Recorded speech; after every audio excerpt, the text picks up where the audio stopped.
The psychology of money एक मशहूर किताब है जो मॉर्गन हाउसल ने लिखी है। ये किताब पैसों के साथ इंसानी रवैये और सोच को एक्सप्लोर करती है और बताती है कि फाइनेंशियल सक्सेस सिर्फ नॉलेज या इंटेलिजेंस पा नहीं, बल्कि बिहेवियर पा भी डिपेंड करता है। अध्याय 5, धन की सबसे बड़ी कीमत स्क्रिप्ट। क्या अमीर बनने का सबसे बड़ा फायदा सिर्फ महंगी चीजें खरीदना है? नहीं। असली अमीरी की सबसे बड़ी ताकत क्या है? आजादी, फ्रीडम। आज हम द साइकोलॉजी ऑफ मनी के 5वें अध्याय getting wealthy versus staying wealthy को एक्सप्लोर करेंगे, जिसमें बताया गया है कि पैसा कमाना और पैसा बनाए रखना दोनों अलग-अलग चीजें हैं। अगर आप सच में अमीर बनना चाहते हैं, तो यह वीडियो आपके लिए है। पैसा कमाना बनाम पैसा बचाना। दुनिया में कई लोग करोड़ों कमाते हैं, लेकिन फिर भी गरीब रह जाते हैं।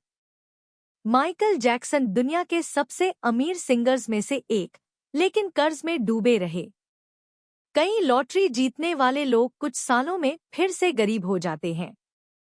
वही वॉरेन बफेट और बिल गेट्स जैसे लोग अपना पैसा बनाए रखते हैं। तो सवाल उठता है, पैसा कमाने वाले अमीर क्यों नहीं बनते? क्योंकि पैसा कमाने और पैसा बचाने में बहुत फर्क है। असली अमीरी की ताकत आजादी।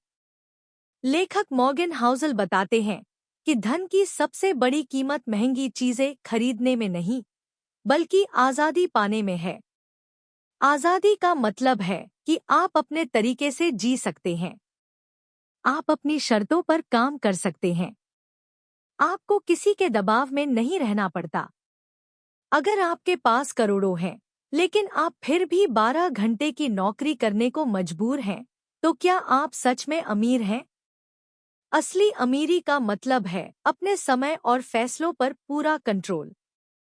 पैसा बनाए रखने के 3 नियम।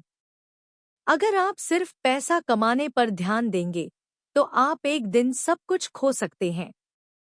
पैसा बनाए रखना ज्यादा जरूरी है। यहाँ 3 जरूरी नियम दिए गए हैं। 1, लालच मत करो, जितना जरूरी है उतना कमाओ और संभाल कर रखो। 2, जोखिम से बचो, अपने पूरे पैसे को एक ही जगह मत लगाओ, डाइवर्सिफिकेशन जरूरी है। 3, खर्चों को कंट्रोल करो, अमीर बनने के लिए सिर्फ ज्यादा कमाना जरूरी नहीं, बल्कि सही तरीके से बचत और निवेश करना भी जरूरी है। निष्कर्ष, वीडियो का एंड। तो इस अध्याय की सबसे बड़ी सीख यह है, पैसा कमाना आसान है, लेकिन उसे बनाए रखना असली हुनर है। असली अमीरी का मतलब है आजादी और शांति। अगर आप अमीर बनना चाहते हैं, तो पैसा संभाल कर खर्च करना सीखें। क्या आप पैसा कमाने के बजाय उसे बनाए रखने पर भी ध्यान देते हैं? कमेंट में बताएं। और अगर आपको यह वीडियो पसंद आई हो, तो लाइक और सब्सक्राइब करना न भूलें।